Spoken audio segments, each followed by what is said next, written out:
14 जून 2026ची ती तारीख होती. लगभग सायंकाळचे 7 वाजलेले असतील. वैष्णवी नावाची एक 17 वर्षांची पोरगी ट्युशन पूर्ण करून घरी आलेली होती. आज तिचा बाप बाहेर गेलेला होता, त्यामुळे तिची आई घरी एकटीच होती.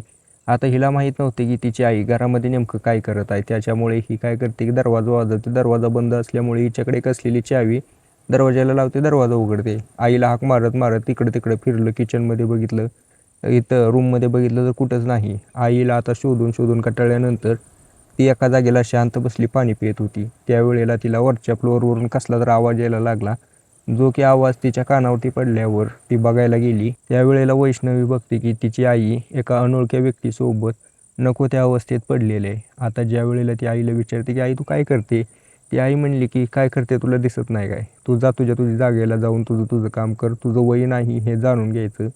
त्यावेळेला वैष्णवी तिच्या आईला म्हणू लागते, आई हे चुकीचं आहे, तू जे करते ना मला समजतंय, तू माझ्या बापासोबत धोका करते. वैष्णवीची आई म्हणू लागते की तुझा बाप नामर्द आहे आणि तो माझ्यासोबत काहीच करत नाही म्हणून मला हे करावं लागलं. त्यावेळेला ही वैष्णवी तिच्या आईला म्हणते की हे तुझं चुकीचं आहे, तो जर नामर्द आहे तर मी कसं काय जन्माला आली.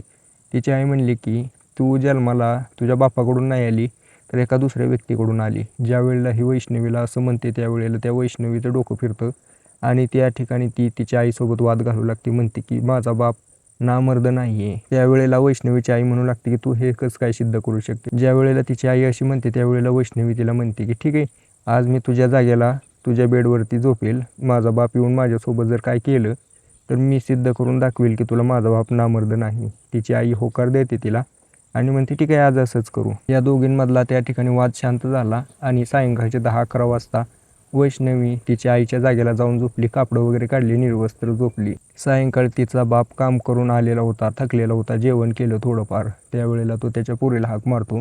रोजची सवय होती त्याच्या पोरीसोबत बोलायची. त्यावेळेला वैष्णवीचा कसलाही रिस्पॉन्स न आल्यामुळं तो तिच्या रूमवरती वाजवायला लागतो, पण ती उघडत नाही. वैष्णवीच्या बापाला वाटलं की झोपली असेल, जाऊ द्या सोडा. तो आता त्याच्या रूमकडे निघाला. आता त्यावेळेला त्याला माहीत नव्हतं की त्याची पोरगी त्याच्या पत्नीच्या जागेला झोपलेली आहे. हा व्यक्ती त्या ठिकाणी रूममध्ये आला. रूममध्ये आल्यानंतर बघतो की आज पत्नी निवांत झोपलेली आहे, तिची पाठ वगैरे उघडी दिसते. आता त्याला वाटलं की त्या ठिकाणी ही नग्न अवस्थेत झोपलेली आहे, आज तर काय मजा करेल. त्यामुळे त्याने लाईट बंद केली आणि तसं कापडं वगैरे काढून बेडवरती झोपला. हळूहळू हळूहळू त्याच्या पत्नीकडे सरकत होता, पण त्याला माहीत नव्हतं की नेमकं त्यात कोण आहे. तो जसा त्याच्या कमरेला धरतो तसं ती पोरगी उठती आणि म्हणते की तुम्ही तर नामर्द नाही, तुम्ही सगळं करू शकताय. तर आई असं का म्हणत होती. त्याच्यानंतर तिच्या बापाने जे केलं ते खूप भयानक होतं. काय आहे पूर्ण कहाणी मी तुम्हाला सांगतो, व्हिडिओ शेवटपर्यंत बघा आणि आपले व्हिडिओ आवडत असतील तर लाईक नक्कीच करा. नमस्कार मित्रांनो, आपल्या आजच्या या सत्य घटनेची सुरुवात होते राजस्थानमधील बिकानेर जिल्ह्यामधून.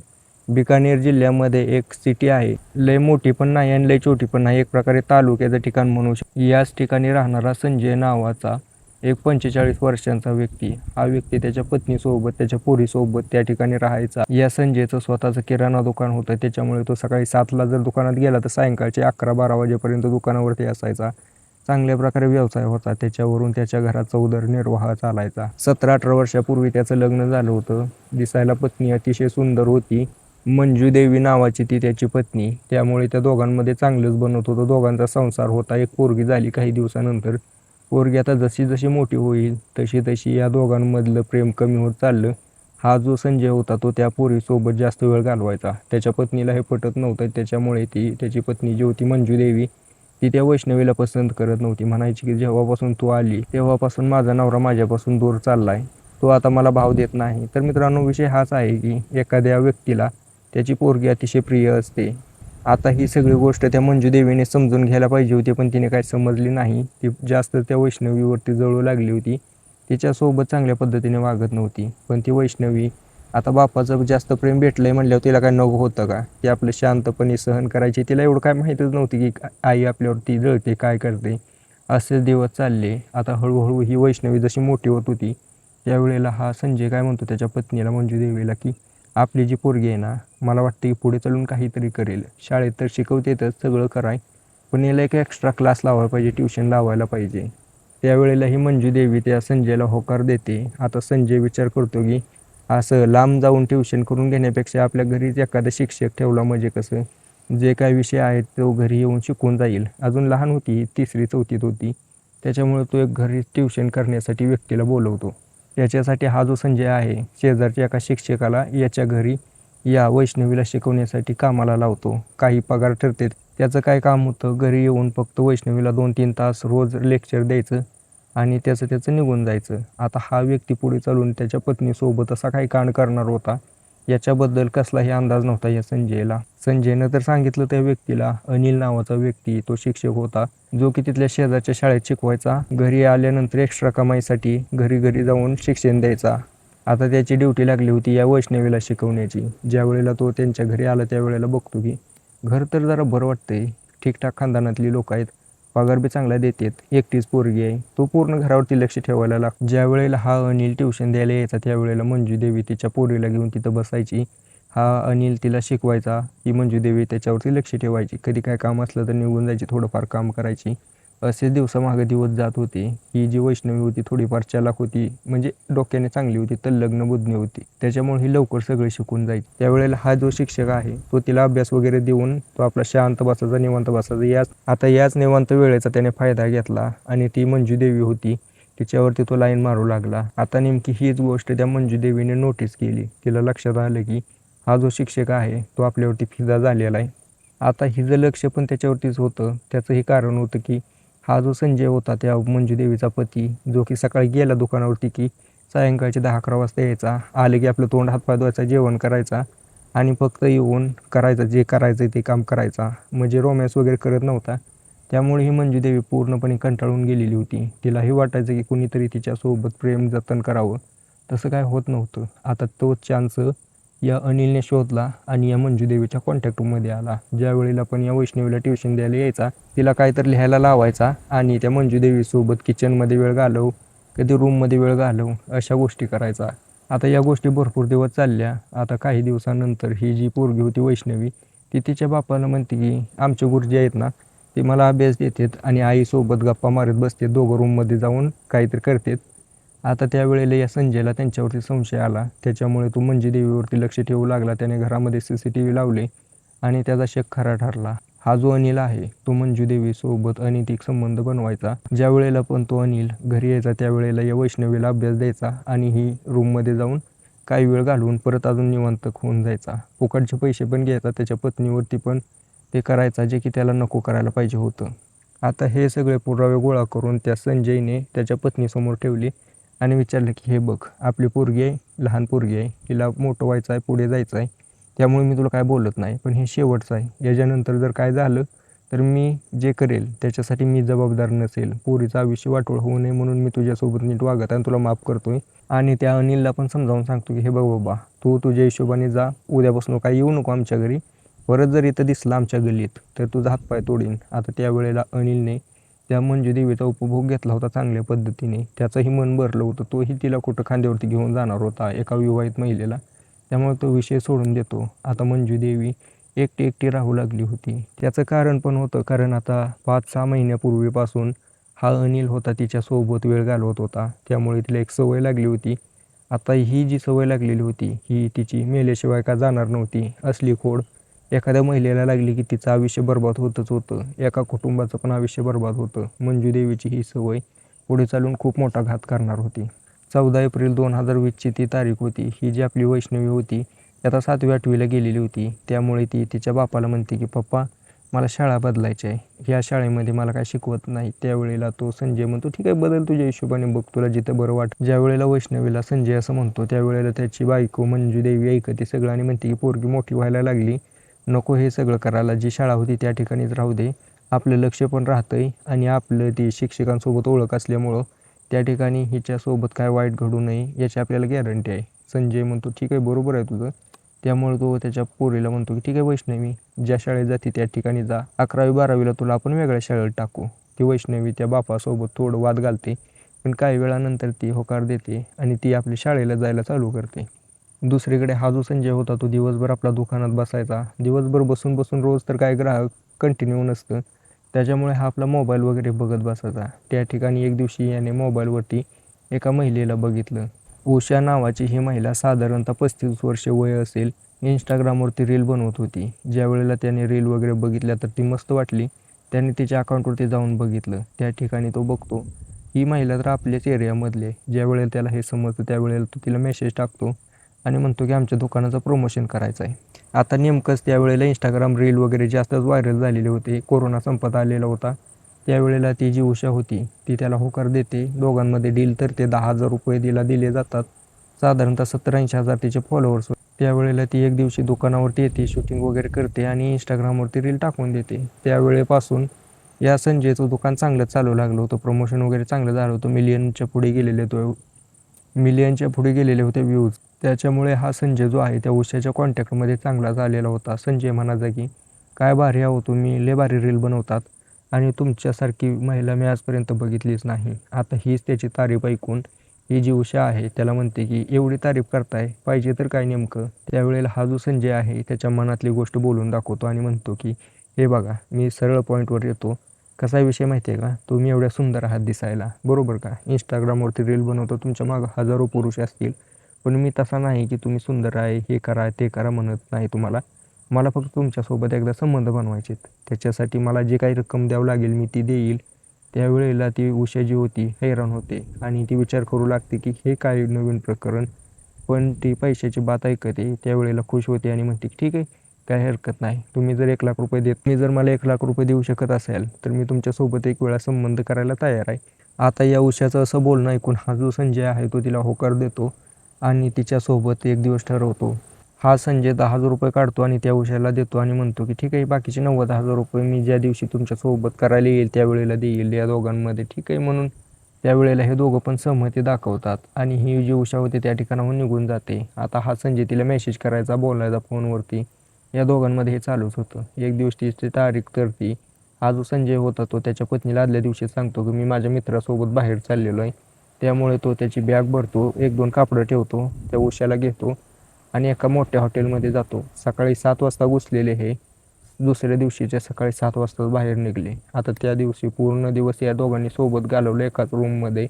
त्या ठिकाणी संजयने गोळ्या खाऊन तिच्यासोबत भरपूर वेळा अनैतिक संबंध केले, जे की त्याला नको करायला पाहिजे होतं. याचाच वाईट परिणाम त्याच्यावरती होणार होता. आता ज्या दिवशी त्याने ह्या गोळ्या घेतलेल्या होत्या ना, त्या दिवशीपासून त्याला एक इच्छा जागी झाली की गोळ्या घेऊन संबंध करायचे, गोळ्या घेऊन संबंध करायचे. एवढ्या गोळ्या झाल्या त्याच्यावरती आता रिॲक्शन होणंच बंद झालं. म्हणजे त्याला गोळ्याचा परिणाम पण होईना. त्यामुळे हा संजय त्याच्या पत्नीसोबत जो वेळ घालवत होता तो पण कमी झाला. त्याच्या पत्नीसोबत आधी तो समजा 5 मिनटं घालवत असेल तर आता गोळ्या खाऊन तर 10 मिनटं घालवायचा, पण त्याला आठवड्यातून एकदाच करायची इच्छा व्हायची. या सगळ्याचा दुष्परिणाम असा होतो.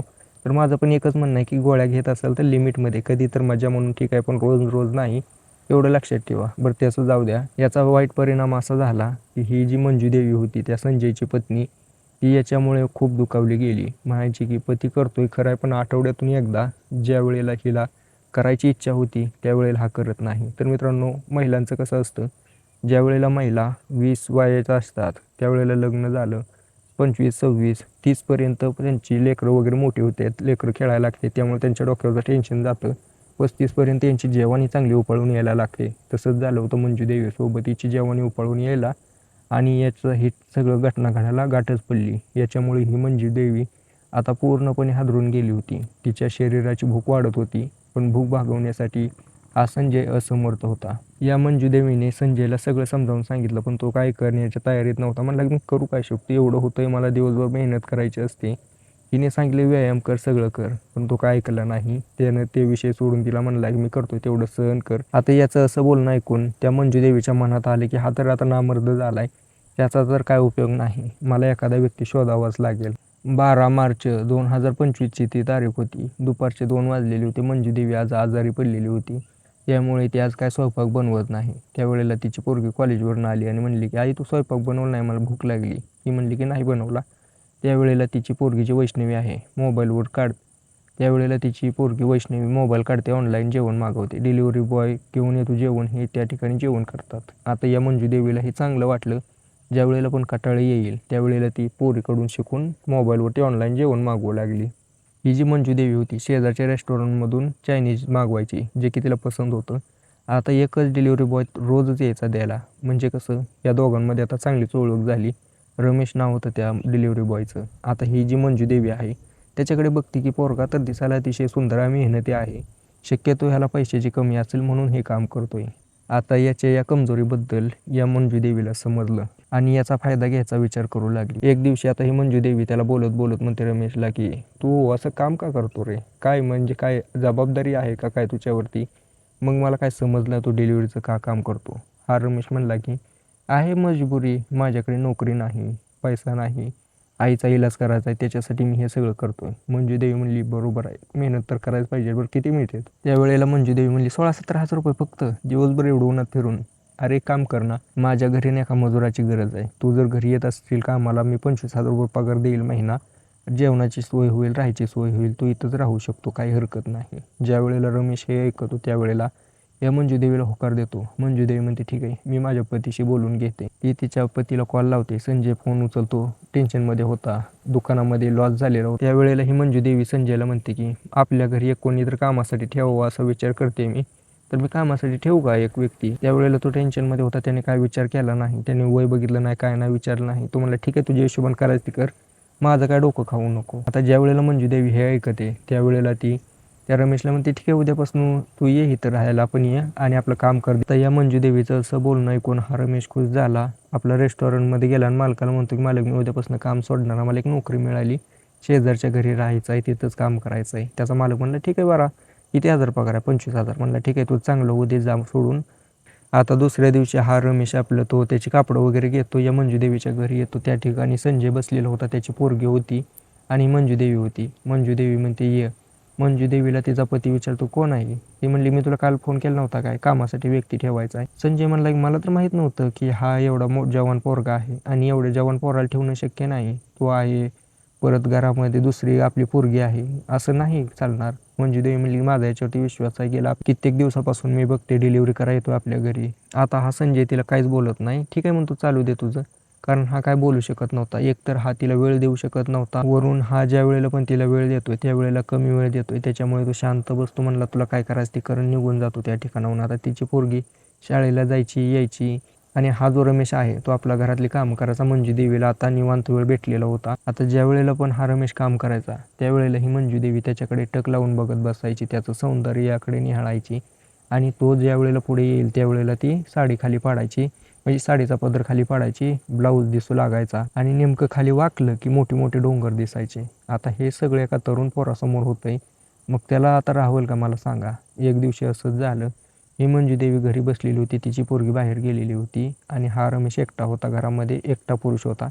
त्या ठिकाणी एक दिवशी या मंजू देवीने असंच साडीचा पदर खाली पाडला, तिचे मोठे मोठे डोंगर दिसले. याच्या भावना उपळून आल्या. त्याने तिला उचललं, रूममध्ये घेऊन गेला, तिला पाडलं. म्हणला की रोज साडीचं पदर पाडते काय, ठीक आहे आज तुझा पदरच फाडून काढतो. त्याने त्या ठिकाणी तिची साडी काढली, तिची वस्त्र काढली, तिच्यासोबत ते केलं जे की तिला पाहिजे होतं आणि तोपर्यंत करतो जोपर्यंत मंजू देवी त्याला ढकलून देत नाही शांत हो म्हणून, तोपर्यंत केलं. तिचं मन शांत झालं. आता ज्या वेळेला या मंजू देवीचं मन शांत झालं ती 10,000 रुपये काढते, रमेशच्या हातात टेकवते आणि म्हणते की ठीक आहे, तू ज्या वेळेला पण माझ्यासोबत असं करशील, मला शांत करशील, त्यावेळेला मी तुला पैसे देईल. आता याच पैशाच्या लालचसाठी पुढे चालून या रमेशसोबत खूप भयंकर कांड घडणार होता मित्रांनो. विषय असा झाला मित्रांनो, मंजू देवीची जी पोरगी होती वैष्णवी ना, तिला हळूहळू आता या गोष्टी समजू लागल्या होत्या. मोठी वयाने मोठी पण झाली होती आणि ह्या सगळ्या काही जी गोष्टी आसपास घडते ते समजत होत्या, लक्षात येत होत्या. तिचा बाप काय दुकानावरती असायचा. तिने तिच्या बापाला सांगायचा प्रयत्न पण केला पण त्याने लक्ष दिलं नाही. आता ती म्हणली की ठीक आहे, तुम्ही हे जे करताय ना ते माझ्या लक्षात येईपर्यंत जरा शांत आहे मी, नंतर बघते तुम्हाला.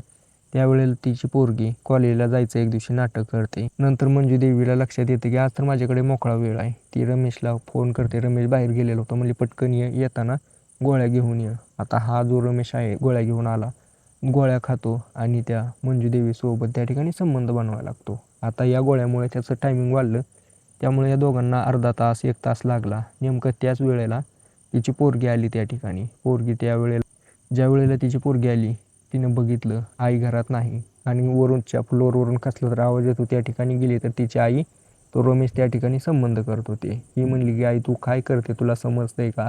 याच्या अगोदर पण आपल्या घरात तुझ्यामुळं हे असलं घडल्यामुळं भांडण झालं होतं. तिची आई म्हणते मग मी काय करू, तुझा बाप नामर्द आहे, तो करू शकत नाही, मला माझ्या शरीराची तर भूक भागवावं लागेल. वैष्णवी म्हणते की हे तू चुकीचं बोलते, तो नामर्द आहे तर मी जन्माला कशी आली? त्यावेळेला ती रागारागानं म्हणते की तो तुझा बापच नाही. आता हे सगळं वैष्णवीच्या मनाला खटकतं आणि ती म्हणते की मी तुला साबित करेन, दाखवीन. ती म्हणली कसं करणार आहे. ती वैष्णवी म्हणू लागली की मी आज तुझ्या जागेला झोपेन तुझ्या बेडवरती. जर माझा बाप त्या ठिकाणी माझ्यासोबत काय करायला लागला तर मी समजून जाईन की तो करू शकतो. तुझ्या अंगात नखरा आहे. तू प्रियकर ठेवायसाठी हे सगळं बोलते. ज्या वेळेला तिची आई असं ऐकते थोडी हिचकिचते पण तिला होकार देते वादावादामध्ये रागारागामध्ये. आता त्या ठिकाणी वैष्णवी तसंच करते. रात्रीचे 10 वाजता तिच्या आईच्या रूममध्ये जाऊन झोपते आणि तिची आई वैष्णवीच्या रूममध्ये झोपते. आता ह्याबद्दल संजयला कसलीही माहीत नव्हती. संजय आला, जेवण केलं आणि आज मूडमध्ये होता. त्याचा आज मूड झाला होता भरपूर दिवसातून. त्यामुळे तो गेला रूममध्ये बघितलं तर वैष्णवी जी होती कापडं काढून झोपलेली होती. त्याला वाटलं की त्याची पत्नी आहे. याने कापडं काढलेली होती. तिनं बघितलं. आता तिची पाठ उघडी होती. त्यावेळेला संजयच्या भावना उफाळून आल्या. त्याने लाईट बंद केली आणि जाऊन तिची कंबर धरली. अचानक ती वैष्णवी जागी झाली आणि म्हटली की आता अर्धनग्न अवस्थेत त्याची पोरगी त्याच्यासमोर उभी आहे आणि हा जो करायला चालला होता त्यामुळे हा पण अर्धनग्न अवस्थेत आलेला होता. हे सगळं बघून संजयचं टाळकं सटकलं. विचारतो की काय आहे. त्यावेळेला ती घडलेली पूर्ण घटना सांगते. आता हे सगळं ऐकून त्या ठिकाणी संजयला राग आला. संजयने रमेशला खाली बोलवलं आणि त्या मंजूदेवीला पण खाली बोलवलं. त्या ठिकाणी दोघांना बसवलं आणि विचारलं की तुम्ही असं का केलं रे बाबा माझ्यासोबत. मंजूदेवी तर म्हणू लागली की तू माझ्यासोबत वेळ घालवत नाही तर मी काय करणार आहे. मंजूदेवीला हा संजय म्हणतो ठीक आहे मी तुझ्यासोबत वेळ घालवत नाही ना, तुला ह्या रमेशसोबत बरं वाटतंय ना, मी तुला डिवोर्स देतो, याच्यासोबतच राहा. त्या ठिकाणी हा रमेश म्हणला की येडा झाला आहे का, या म्हातारीला घेऊन कुठं फिरणार आहे मी, मजा करायपुरती बरी आहे तर घरी घेऊन जाईल का मी, वाटतंय का. त्यावेळेला ह्या मंजूदेवीच्या मनामध्ये अशी काय भावना आली. ती म्हणू लागली की हे काय आहे, माझा पती माझ्यापासून दुरावला, ज्याच्यावरती विश्वास ठेवला होता तो पण मला नाकारतोय. म्हणून तिने त्या ठिकाणी त्या संजयला मारहाण चालू केली. आता हे सगळं बघून तिने त्या ठिकाणी त्या रमेशला मारहाण चालू केली. आता ही मंजूदेवी तिच्या प्रियकराला मारते हे बघून संजयनं पण त्याला मारायला चालू केलं. त्याच्यामुळे त्या रमेशचा त्या ठिकाणी मृत्यू झाला. ज्या वेळेला या दोघांना समजलं की हा तर मेलाय, करायचं काय.